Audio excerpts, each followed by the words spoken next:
और फिर सुनेंगे एकादशी माता की आरती। कार्तिक मास शुक्ल पक्ष में पड़ने वाली एकादशी को इसे देवोत्थान एकादशी, देव उठनी एकादशी, देव प्रबोधिनी एकादशी के नाम से जाना जाता है। यह एकादशी का व्रत जो कि बड़ा ही पुण्य फलदायी माना गया है। आप सभी भक्तों को देव उठनी एकादशी व्रत की ढेर सारी शुभकामनाएं। आप सभी के जीवन में लक्ष्मी नारायण की कृपा से आप सभी को सभी प्रकार के सुख और समृद्धि की प्राप्ति हो। भगवान विष्णु जब योग निद्रा में 4 महीनों के लिए चले जाते हैं चातुर्य मास के दौरान, तो कार्तिक शुक्ल की देव उठनी एकादशी के दिन भगवान जागते हैं। इस दिन इनका प्रबोधन किया जाता है, इन्हें जगाया जाता है। और इस दिन जो भी भक्त सच्ची श्रद्धा के साथ व्रत को धारण करके भगवान का पूजन अर्चन करते हैं, तो व्यक्ति के सभी प्रकार के पापों का नाश होता है। इस व्रत को धारण करने से 1000 अश्वमेध यज्ञ के समान पुण्य फलों की प्राप्ति होती है तथा 100 राजसु यज्ञों का फल प्राप्त होता है। इस दिन पवित्र नदी गंगा आदि में स्नान तथा पूजन का विशेष महत्व है। इस दिन हरिद्वार, काशी, प्रयागराज, मथुरा आदि जगहों पर स्नान करने का विशेष महत्व माना गया है। यह संभव ना हो तो आप घर के नहाने के पानी में ही थोड़ा सा गंगा जल मिला करके गंगा माता का स्मरण करके इस दिन स्नान करें, तो इससे पुण्य फलों की प्राप्ति होती है। इस दिन जितने भी प्रकार के पुण्य कार्य होते हैं, अगर वो कार्य करते हैं तो इसका हजारों गुना महत्व बढ़ जाता है। इसके करने से जन्म जन्मांतर के पाप क्षीण हो जाते हैं तथा पूर्व जन्म का संकट समाप्त हो जाता है। भूत प्रेत आदि की बाधाएं नहीं रहती है। तो आइए सुनते हैं देव उठनी एकादशी व्रत की कथा।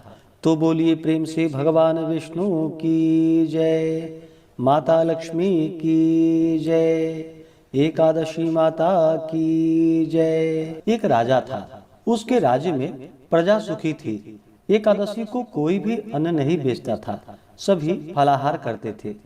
एक बार भगवान ने राजा की परीक्षा लेनी चाहिए। भगवान ने एक सुंदरी का रूप धारण किया तथा सड़क पर बैठ गए। तभी राजा उधर से निकला और सुंदरी को देखकर चकित रह गया। उसने पूछा कि हे सुंदरी, तुम कौन हो और इस तरह यहाँ क्यों बैठी हुई हो? तब सुंदर स्त्री बने भगवान बोले कि मैं निराश्रिता हूँ, नगर में मेरा कोई जाना पहचाना नहीं है, किससे सहायता मांगू? राजा उसके रूप पर मोहित हो गया था। वह बोला, तुम मेरे महल में चलकर मेरी रानी बनकर रहो। सुंदरी बोली कि मैं तुम्हारी बात मानूंगी, पर तुम्हें राज्य का अधिकार मुझे सौंपना होगा। राज्य पर मेरा पूर्ण अधिकार होगा। मैं जो भी बनाऊंगी तुम्हें खाना होगा। राजा उसके रूप पर मोहित था, अतः उसने उसकी सभी शर्तें स्वीकार कर ली। अगले दिन एकादशी थी। रानी ने हुक्म दिया कि बाजार में अन्य दिनों की तरह अन्न बेचा जाए। उसने घर में मांस मछली आदि पकवाए तथा परोसकर राजा से खाने के लिए कहा। यह देखकर राजा रानी से बोला कि आज तो एकादशी है, मैं तो केवल फलाहार ही करूंगा। तब रानी ने शर्त की याद दिलाई और बोली, या तो खाना खाओ के लिए कहा। यह देखकर राजा रानी से बोला कि आज तो एकादशी है, मैं तो केवल फलाहार ही करूंगी। और बोली, या तो खाना खाओ, नहीं तो मैं बड़े राजकुमार का सिर काट लूंगी। राजा ने अपनी स्थिति बड़ी रानी से कही तो बड़ी रानी बोली कि महाराज, धर्म न छोड़े, बड़े राजकुमार का सिर दे दे। पुत्र तो फिर मिल जाएगा, पर धर्म नहीं मिलेगा। इसी दौरान बड़ा राजकुमार खेलकर आ गया। माँ की आंखों में आंसू देखकर वह रोने का कारण पूछने लगा, तो माँ ने उसे सारी बातें बतला दी।